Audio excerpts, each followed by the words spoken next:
One of my pet peeves in my own scrapbooking is when I print a page and the journaling looks like it's not quite part of the page.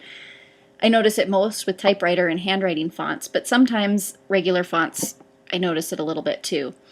So today I'm going to show you a couple little tricks that I use just to kind of blend the type into the page so it doesn't look like it's hanging out on top of everything else.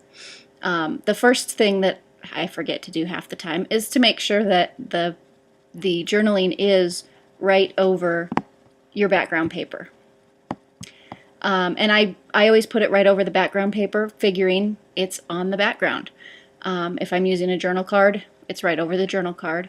But that way, when I go add my elements, or the elements that are already there, aren't going to show up underneath my text, which if you were writing on a regular piece of paper, wouldn't show up underneath. So I'm just going to zoom in here on the text on my journal box down here. And okay, so I've used just a regular font here. It looks like Baskerville. And it looks fine. The color is, I pulled the color from the kit, or from the papers, so it's pretty close to the gray that is in the rest of the kit. But there's some places where, especially in the really thick lines, it really just looks like it's sitting there.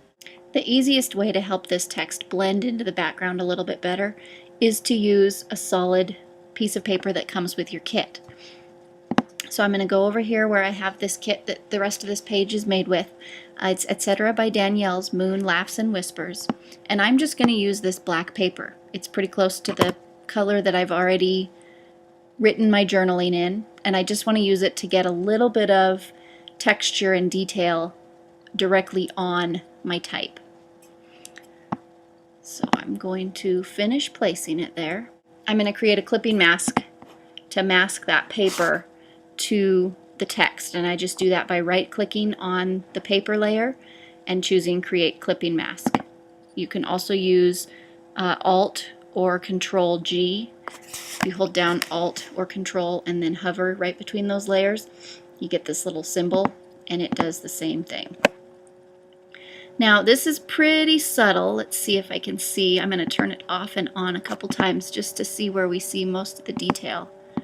So there's right up here is where I was just noticing some little bit of shading on that thick part, just so that it blends in just a little bit better with the rest of the page. This gives the paper, or gives the text the same texture as the rest of the paper, or a similar texture. Generally papers in the same kit are going to have the same or very similar textures. So there you go. That's the first thing that I do. Now I'm going to switch over here to a more recent page that I've done. This one uses Cowboys Chase the Cowgirls. When I'm using a handwriting font, I like to have it look a little bit more like it's actually handwritten, like I took a ballpoint pen and started writing on the page. So the way I do that is I highlight the text layer after you've got the text all set up. This is the color I kind of want it to end up pretty close to at the end. And the first thing I'm going to do is use blending modes. You can play around depending on your background color, your text color. You're going to use a different blending mode each time.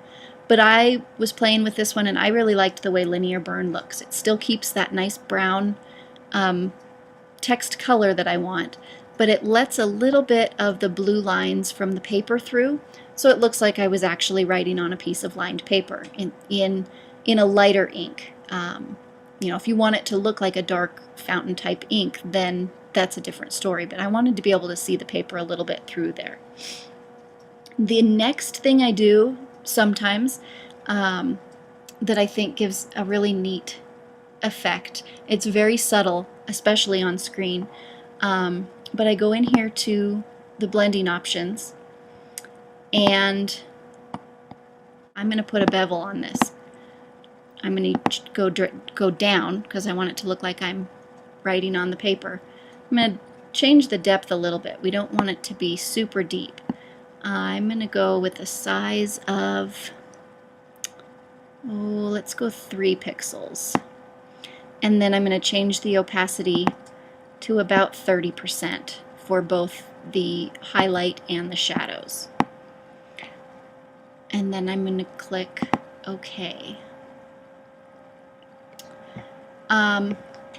And this just gave it a very, very subtle, I can turn it off, and you can see that the text layer itself is very flat.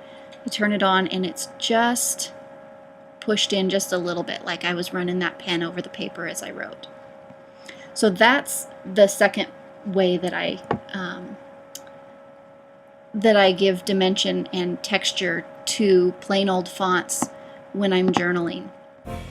You can blend these techniques to get different looks and to change it up a little bit. Play around and see what you like. Thanks for listening.